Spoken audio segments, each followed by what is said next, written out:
ఈరోజు మనము సీఎం ప్రవాసీ ప్రజావాణిలో ఉన్నాము. దేశంలో ఎటువంటి అనర్థాలు, ఎటువంటి యాక్సిడెంట్స్ ఏది జరిగినా గానీ సీఎం ప్రజా ప్రవాసీ ప్రజావాణి తక్షణమే స్పందిస్తారు.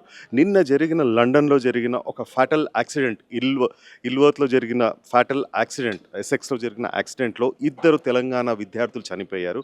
ఇంకా 7 మంది వాళ్ళ పరిస్థితి మాత్రం చాలా సంకోచజనకంగా ఉంది. ఈ విషయమై రిప్రజెంటేషన్ ఇవ్వడానికి వాళ్ళ మృతుల కుటుంబ సభ్యులు, ఇంకొక అడ్వకేట్ రామ్ గారు ఇక్కడికొచ్చారు. సో, ఇక్కడ చైర్మన్ వినోద్ కుమార్ గారు ఉన్నారు. ఆయనని కనుక్కొని తెలుసుకుందాం ఏమవుతుందని చెప్పేసేసి. సార్ నమస్తే అండి. నమస్కారం అండి. సార్, నిన్న జరిగిన ఏదైతే యాక్సిడెంట్ లండన్‌లో ఎసెక్స్‌లో జరిగిందో ఈ విషయమై సో, ఇద్దరు తెలంగాణ విద్యార్థులు చనిపోయారు. సో, వాళ్ళ మృతదేహాలను ఇక్కడ తీసుకురావడానికి మీరు చేపడుతున్న తక్షణ కార్యక్రమాలు ఏంటో మా వ్యూవర్స్‌కి చెప్పండి సార్. నిన్న జరిగిన దుర్ఘటన వల్ల చాలా అంటే మన తెలంగాణ విద్యార్థులు ఇద్దరు చనిపోవటం అనేది చాలా చింతించగలిగిన విషయం. ఇద్దరు చనిపోవటం కాకుండా ఇంకా 9 అంటే 7గురిట్లో వాళ్ళు తీవ్ర గాయాలతోటి హాస్పిటల్‌లో ఉన్నారు. అయితే ఈ విషయం తెలవగానే తక్షణమే ఆఫ్‌కోర్స్ ఇప్పుడు మన వారి బంధువులు వచ్చి మనకు రిప్రజెంట్ చేయడం జరిగింది. అంతకన్నా ముందు కూడా మాకు వార్త వినే ఒక రెస్పాన్స్ అనేది స్టార్ట్ చేశాము. మన తెలంగాణ సీఎం ప్రవాసీ ప్రజావాణి తరపు నుంచి ఎన్ఆర్ఐ డివిజన్ నుంచి చీఫ్ సెక్రటరీ నుంచి మొత్తం మెసేజ్‌లు ఆల్రెడీ లండన్‌కి పంపించారు. దాని తర్వాత లండన్‌లో ఉన్న మన తెలుగువారు ఎన్‌జీఓస్ తర్వాత ఎన్ఆర్ఐ సంఘాలు కూడా వీరి ఏదైతే దుర్ఘటన ఉందో వారికి సాయం చేయడానికి చాలా వరకు ప్రయత్నిస్తున్నారు.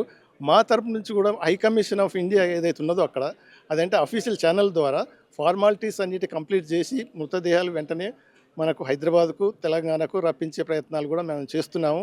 ఈ విషయంలో ఇంత బాధాకరమైన విషయంలో ఈ మృతుల కుటుంబాలకు కూడా మేము ఉన్నాము. మీ తరపున ఏమాత్రం మీరు అంటే బాధపడవలసిన అవసరం లేదు. సాధ్యమైనంత వరకు మృతదేహాలను ఇక్కడికి తప్పించడానికి ప్రయత్నం చేస్తున్నామని మీ ద్వారా వాళ్ళకు తెలియజేస్తున్నాం. సరే, ఎంత టైం పడుతుండొచ్చండి మృతదేహాలను ఇక్కడ తీసుకురావడానికి? అంటే మామూలుగా ఏమవుతుందంటే వారం రోజులు మినిమం పడుతుంది. అంటే ఫార్మాలిటీస్ ఎందుకంటే విదేశాలు కాబట్టి ఫారిన్ కంట్రీస్లో కాబట్టి అంటే పేపర్ వర్క్ ఫార్మాలిటీస్ చాలా టైం పడతాయి. తర్వాత అక్కడ ఇన్వెస్టిగేషన్ కూడా జరపాల్సి వస్తుంది. అది ఏమన్నా అంటే దాని బిహైండ్ ఏమన్నా ఉన్నదా అంటే మనకు తెలియదు ఏం కాదు. కొన్ని దేశాలలో యాక్సిడెంట్స్ పెట్టేసి చాలామందిని చంపిస్తున్నారు కూడా. అటువంటి ఏమైనా ఆ యాంగిల్లో కూడా అన్నీ ఆలోచించాల్సి వస్తుంది. ఇటువంటి యాంగిల్స్ అన్నీ వాళ్ళు వెంటనే తయారు చేసి తర్వాత ఫారెన్ మినిస్ట్రీ ద్వారా హోమ్ మినిస్ట్రీ ద్వారా మన ఇండియన్ హై కమిషన్ వాళ్ళంతా టేకప్ చేసి ఆల్ క్లియర్. ఒకటి ఏంటంటే యాక్సిడెంట్ జరిగిపోయింది, ఏదో పిల్లలతోటి ఏమంటారు ర్యాష్ డ్రైవింగ్ వలన ఏదో అయిపోయింది అనేది రుజువు కాగానే వెంటనే డెడ్ బాడీస్ని రిలీజ్ చేస్తారు. మేము అనుకునేది ఏంటంటే వారం రోజులు అంటే 8 రోజులు కాకుండా సగం పీరియడ్లో 3-4 రోజుల్లోనే వారి ఫార్మాలిటీస్ కంప్లీట్ చేసి మృతదేహాలను ఇక్కడికి తెప్పించడానికి మాత్రం ప్రయత్నం చేస్తాం. సో, ఇప్పుడు ఏదైతే ఈ మృతి చెందిన కుటుంబాలు చాలా చాలా బాధల్లో ఉన్నాయి.